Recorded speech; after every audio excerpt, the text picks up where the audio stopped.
ગ્રામજનો તથા મારા વહાલા ભાઈઓ અને બહેનો, આજે હું બેટી બચાવો બેટી પઢાઓ વિશે બે શબ્દ બોલીશ. આપ સૌ તેમને શાંતિથી સાંભળજો.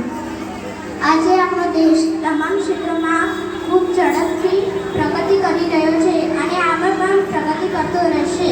પણ હજુ પણ સ્ત્રીઓને જેટલું સન્માન મળવું જોઈએ તેટલું સન્માન નથી મળતું, કેમ કે તેમને હજુ પણ મહત્વ ઓછું આપવામાં આવે છે.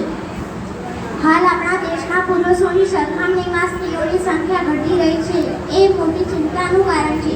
સમગ્ર ભારતમાં દીકરીઓને શિક્ષિત બનાવવા અને દીકરી ભ્રૂણ હત્યા દૂર કરવા માટે આપણા દેશના પ્રધાનમંત્રી શ્રી નરેન્દ્રભાઈ મોદી દ્વારા હરિયાણાના પાણીપત શહેરથી બેટી બચાવો બેટી પઢાઓ યોજના શરૂ કરવામાં આવી છે.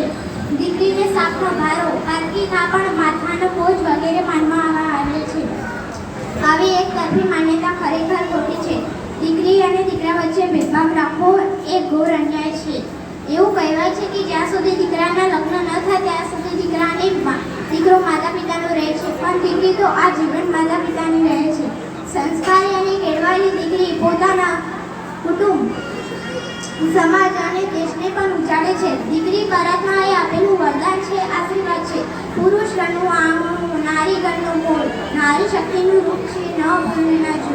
દુનિયામાં સ્ત્રી વિના સંસાર બસેલું કશું જ સંભવિત નથી. દીકરી, માતા, બહેન, પત્ની વગેરે સંબંધોમાં સંસાર ટકી રહ્યો છે. આજે તમામ ક્ષેત્રોમાં દીકરાઓ કરતાં દીકરીઓ ઘણી આગળ વધી રહી છે. દીકરી અને દીકરા વચ્ચે ભેદભાવ કર્યા વલણને કારણે પુરુષોની સરખામણીમાં સ્ત્રીઓની સંખ્યા ખૂબ